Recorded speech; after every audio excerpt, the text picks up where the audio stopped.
안녕하세요. 티어원입니다. 시제품 제작의 목적과 방법에 대해서 설명드리겠습니다. 시제품 제작은 제품 개발 과정에서 필수적이며 일반적으로 가격과 납기, 품질 등을 고려하여 방법을 선택합니다. 가격, 납기, 품질은 당연히 챙겨야 할 내용이고 좀 더 거시적으로 접근해 보겠습니다. 시제품을 제작할 때는 목적을 명확하게 할 필요가 있습니다. 목적에 따라 제작 방법이 달라질 수 있기 때문입니다. 시제품을 제작하는 목적은 학습, 의사소통, 통합, 마일스톤 등 4가지로 나뉩니다. 첫 번째 학습은 제품의 기능을 확인하거나 고객 니즈를 해소하는 것이 목적입니다. 두 번째, 의사소통은 기업 내부, 협력사, 투자자와 내용을 공유하는 것이 목적입니다. 세 번째, 통합은 부품과 상하위 시스템이 예상대로 작동하는지 확인하는 것이 목적입니다.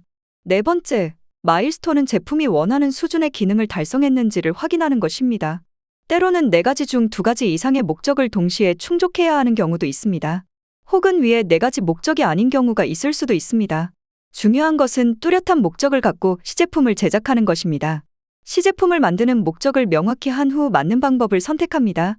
시제품을 만드는 방법은 다양하며 그 방법마다 장단점이 있습니다.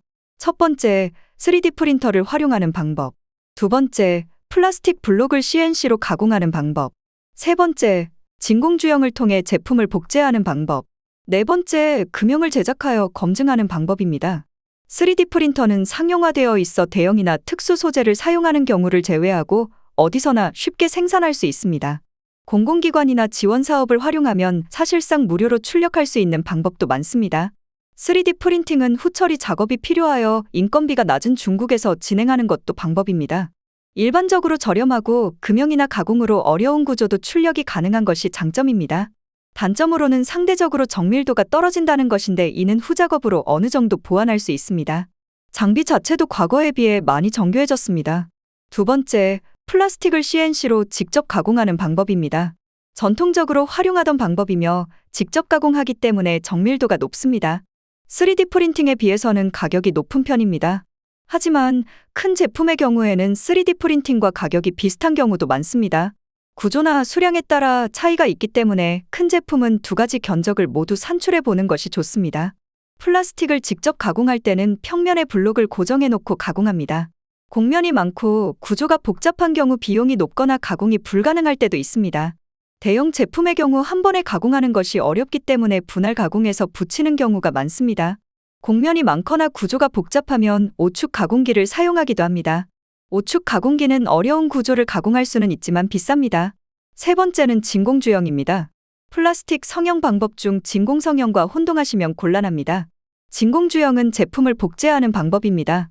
다른 시제품 제작 방식과 달리 도면이 없어도 실물 제품이 있으면 제작이 가능합니다.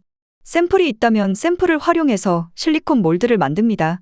몰드에 수지를 넣어 반복적으로 생산하는 방법입니다.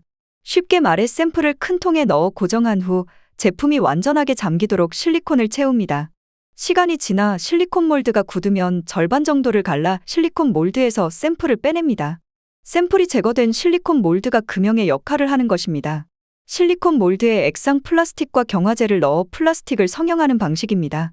5에서 10개 정도의 플라스틱 시제품이 필요할 때 주로 활용하며 실리콘 몰드는 10에서 20회 정도 사용이 가능합니다. 네 번째는 금형입니다. 시제품을 만드는 금형은 시금형이나 QDM이라고 부릅니다. 프로토금형이나 시작금형이라고 부르는 경우도 있지만 흔치 않습니다. 용어가 중요한 것은 아니고 목적에 맞는 금형을 제작하면 됩니다. 금형은 가장 많은 비용이 투입되기는 하지만 양산 품질에 준하는 시제품을 제작할 수 있습니다. 초기 비용은 높지만 생산 비용이 낮아 많은 양의 샘플이 필요할 때 사용하는 방법입니다. 단점은 금형 수정 비용이 높은 것입니다. 제품 설계가 90% 이상 확정되었을 때 활용하는 것이 좋습니다. 기구 설계가 변경될 가능성이 없다면 양산금형으로 시제품을 제작해도 됩니다. 오늘은 시제품을 제작하는 목적과 방법에 대해서 알아봤습니다.